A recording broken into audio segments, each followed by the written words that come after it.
9 orang tersangka dan 7 diantaranya dilakukan penahanan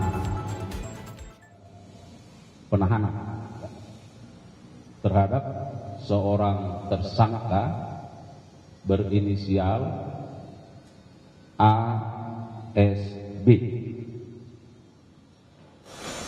ASB selaku Direktur Utama PT KTM.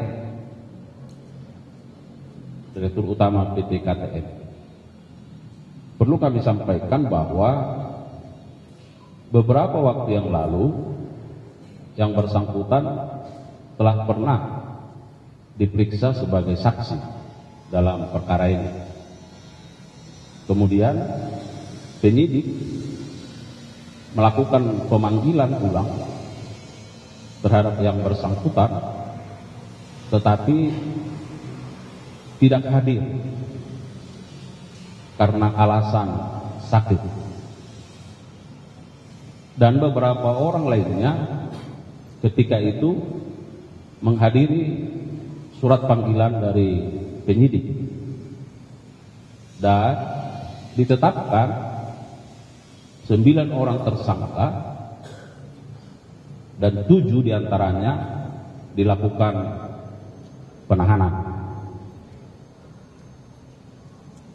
1 orang setelah dicari diketahui berada di Kalimantan Tengah dan seterusnya dibawa ke Jakarta dan dilakukan penahanan. Sedangkan terhadap yang bersangkutan, penyidik terus melakukan pencarian informasi terhadap keberadaan yang bersangkutan.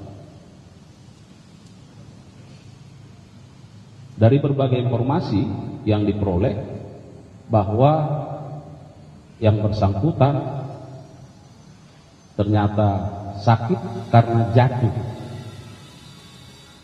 dan dilakukan perawatan di RSPAD Jakarta.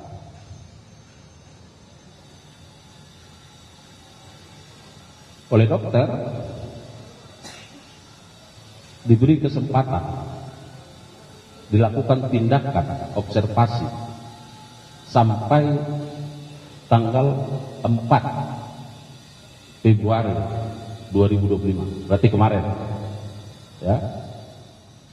Dan penyidik setelah menjelaskan segala sesuatu, berkoordinasi dengan pihak rumah sakit RSPAD, lalu membawa yang bersangkutan ke rumah sakit Adiaksa di Ceger.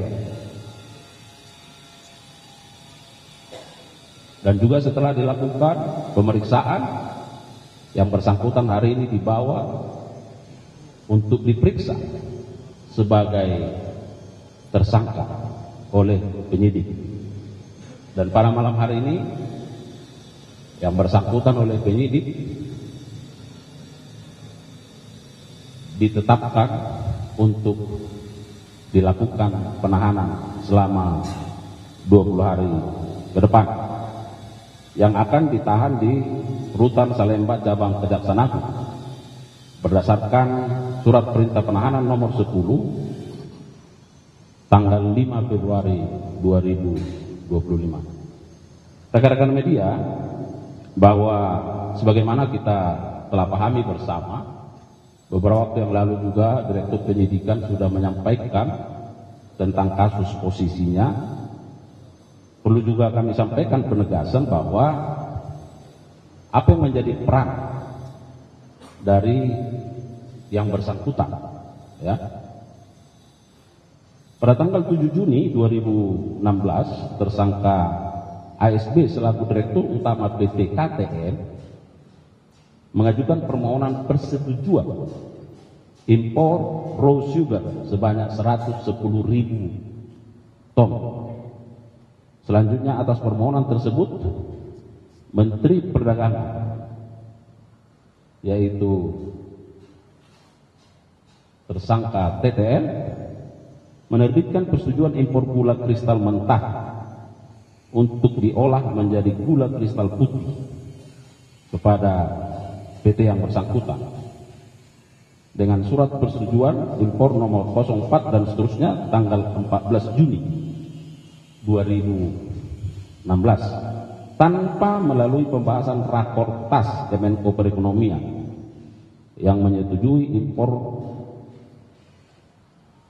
gula kristal mentah tersebut untuk dipergunakan dalam operasi pasar atau stabilisasi harga gula, bahwa pemberian persetujuan impor tersebut juga diberikan tanpa adanya rekomendasi dari Kementerian Perindustrian yang seharusnya sesuai pasal 6 Permendak nomor 117 tahun 2015 merupakan salah satu syarat pengajuan permohonan persetujuan impor. Tentu importasi tersebut dapat dilakukan oleh BUMN yang ditunjuk oleh pemerintah.